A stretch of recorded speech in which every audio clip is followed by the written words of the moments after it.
Colombia is the only country in the world that allows aerial fumigation of drug crops. But even as it claims the practice is an effective way to shrink drug plantations, spraying doesn't make everyone happy in the neighborhood. Ecuador, which shares almost 600 kilometers of border with Colombia, says its food crops are being battered by chemicals intended for its neighbors' coca plantations. So much so that it filed a suit at the International Court of Justice. But last September, in a surprise twist, Ecuador announced it was withdrawing the suit. What didn't come as a surprise, though, was the reaction many had when they learned of the out-of-court agreement. As correspondent Michelle Begue explains, a settled lawsuit doesn't always add up to a settled issue.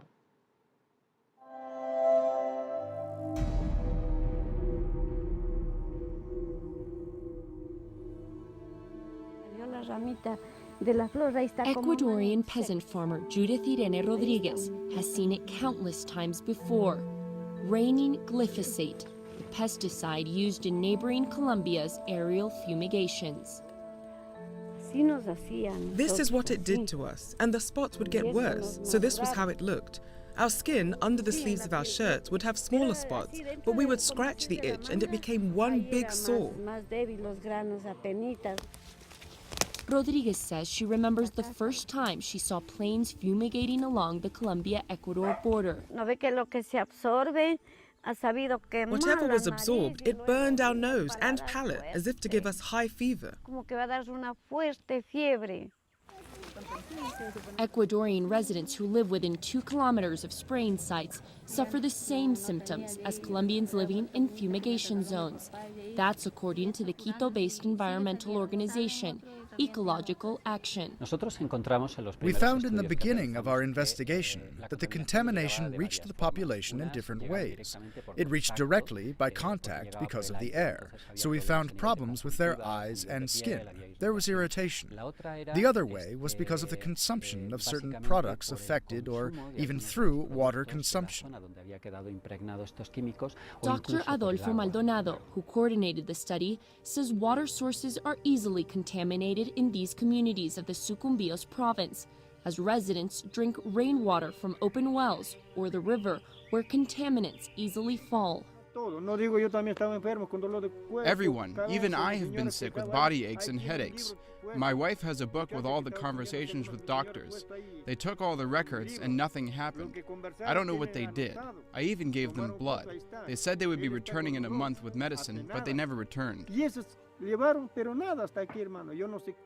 Rodriguez's neighbor, Vicente Calapucha, lives off his land that was once destroyed by the fumigations. Today, he says he needs larger amounts of fertilizer to be able to produce his crops of papayas and pineapples. We found that malnutrition was decreasing as we moved away from the border, and all as a part of a situation where the population had lost 70 to 95% of their crops: coffee, cocoa, and banana. And even today, 6 years after they stopped fumigating, there are still areas that don't produce.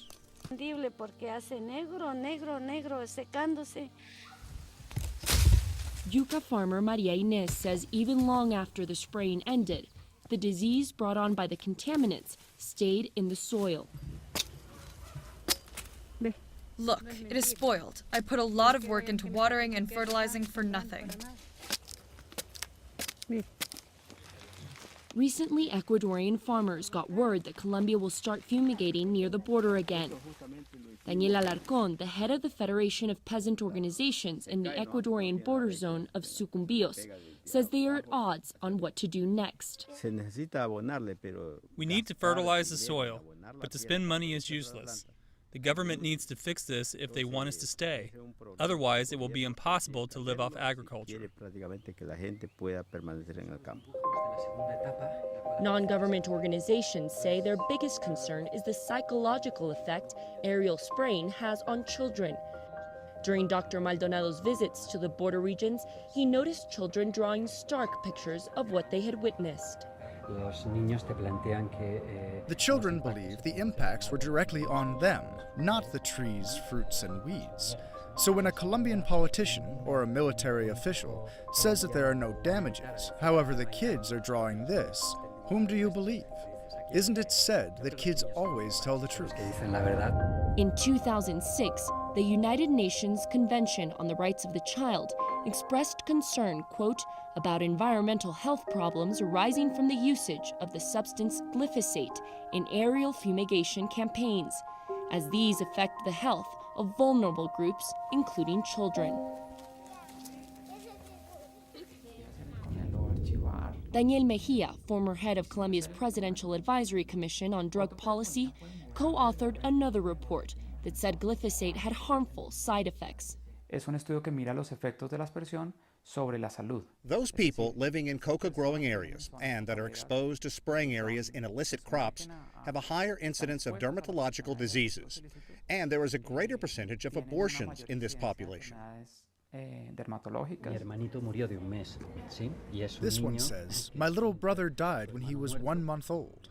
He painted his dead brother being buried, his mother full of scars, and himself being sick." We spoke to this little boy's father in the Ecuadorian town of Puerto San Francisco. Jose Vidal Castillo told us his wife was expecting a baby boy when some of the first fumigations started taking place. My son was born with deformed feet. He only lived 1.5 months.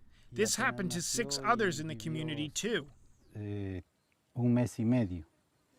Lina Kawaski from the Ecuador branch of Food First Information and Action Network has done many studies on the negative effects of aerial fumigations on border communities. This shows that it is an inadequate policy because we are sacrificing human lives in Ecuador and Colombia, because many Colombian farmers are also victims of this policy of aerial eradication with glyphosate.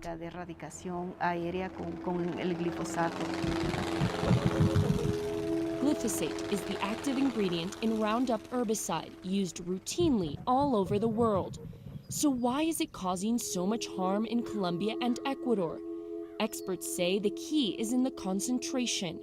Roundup herbicides labeling recommends a concentration of 1.6 to 7.7% glyphosate to be mixed with water, with an absolute upper limit of 29%.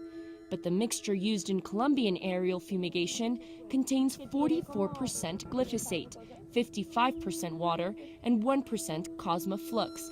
That's nearly twice as much. When the U.S. Embassy says this is the most widely used product in the U.S., you could say yes. But the concentrations they are using to spray on the heads of Ecuadorians and Colombians would never be permitted in the U.S. While the Colombian government halted fumigations along the Ecuadorian border in 2008, the government continues to spray an average of 128,000 hectares a year throughout the Colombian countryside.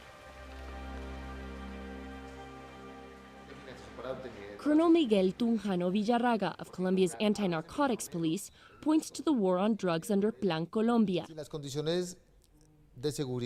We will remove the crops by hand when conditions are safe, but if we think that soldiers can be injured or killed, we use aerial spraying.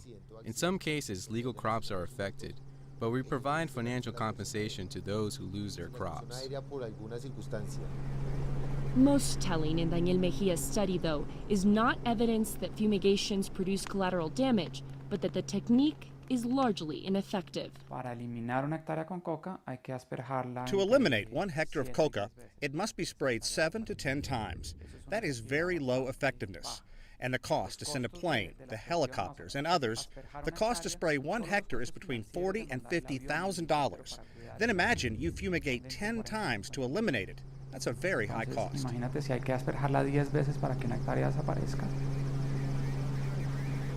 According to the Washington Office on Latin America, known as WOLA, more than 1.6 million hectares of coca were sprayed between 1996 and 2012. The anti-narcotics police point to the United Nations study that show that during that period, the land used in Colombia for coca cultivation has fallen.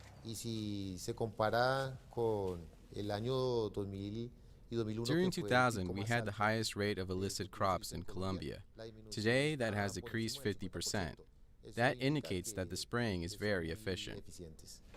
The Wallace study says fumigation has contributed only modestly to this reduction in coca, and that illicit crops have been disappearing since 2007, precisely when aerial spraying was also dropping.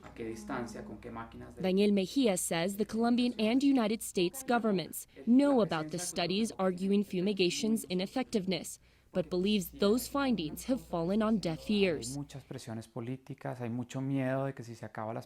There are many political pressures. There is much fear that without fumigation, the country is going to fill of coca cultivations. That's not true. When this stretch of 10 kilometers between Colombia and Ecuador were fixed, nothing really happened in this strip. Crops were increased slightly, but the margin is minuscule. On April 1st, 2008, Ecuador filed a complaint on behalf of the farmers against Colombia in the Hague-based International Court of Justice. What were we interested in? The fumigations don't cross the border into Ecuador. This happened because Colombia disregarded their own environmental standards. Íñigo Salvador is an Ecuadorian attorney who worked on the case. He says Ecuador presented evidence that in spraying, Colombia was not following its own environmental standards. Colombia breached agreements on height, flight speed, droplet size, and schedules. They even sprayed at night when this was strictly banned.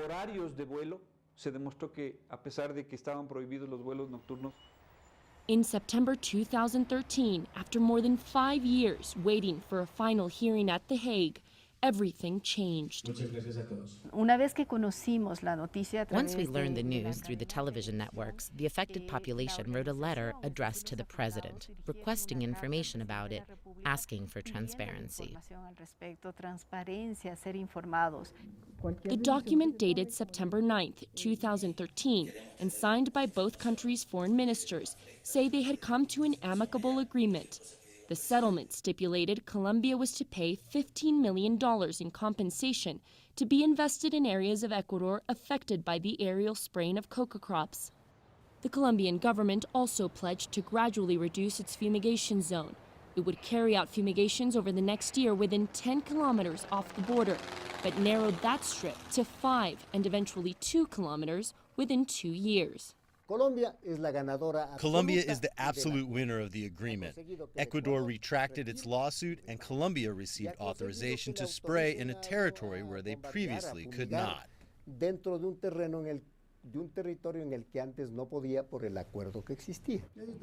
Mauricio Gándara, Ecuador's former interior minister, has been a vocal critic of the agreement. President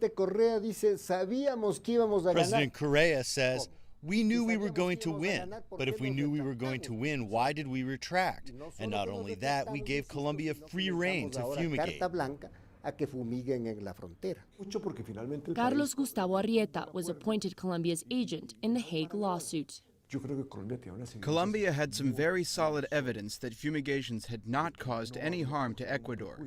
We think that Colombia would have won the case. But in international affairs, we say that a bad deal is better than a good trial. Even though in the agreement between the two countries, Colombia says it, quote, understands the complaints made by Ecuador that in certain circumstances the fumigations could have had a harmful effect on their country. Fernando Bustamante, the presiding president of the Ecuadorian National Assemblies, sat down with us for an interview. We believe we have achieved a good deal, and we have avoided a bad trial. Both countries should be congratulated. There were no congratulations given in the province of Sucumbíos, as many of the 3,000 families that filed the original complaint said they felt cheated. This agreement has been a betrayal for our people, because we never thought that the government would turn its back on us. $15 million may be a lot of money, but is it enough to cover the collateral damage of Colombia's drug war? Ecuador already spends $60 million a year on the 56,000 Colombian refugees that now live there. It's another case of collateral effects, these from Colombia's more than 50 years of armed conflict. But Jose Vidal Castillo says he is not interested in the money pledged for the region. The money doesn't equal the value of a life, no matter how many millions that may come. If they gave me the complete $15 million, the life of my son has much more value. In a quest to preserve the lives of the affected, the agreement also stipulates the Colombian government will give a 10-day warning to Ecuadorian officials when planning aerial spraying any closer than 10 kilometers from the border. The communities in the border will have no option to evacuate, because even if they move a little, they must return to their land of origin. But the chemical will be there present in plants and water, so there is no guarantee. The agreement has been published on Colombia's foreign ministry page, but 7 months after its signing, Appendix 2, which specifies protocols for future Ecuadorian complaints, has still not been published. Daniel Alarcón says it's hard to remain positive. Our economy is broken. That's the legacy of Plan Colombia. We reject that plan, but what can we do? They don't want to hear they are causing us harm.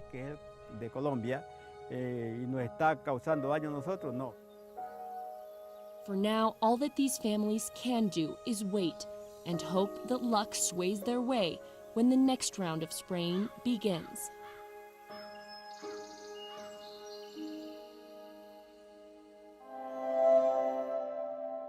Our thanks to Michelle Begue for that report. Since November of last year, the FARC guerrillas have been in peace talks with the Colombian government to end its 50-year armed conflict. One of their top demands is the immediate termination of fumigations, and there are signs the Colombian government may concede. Colombian Justice Minister Alfonso Gomez has been vocal recently and has publicly acknowledged his country needs to reshape its drug policy because, quote, the expected results have not been achieved.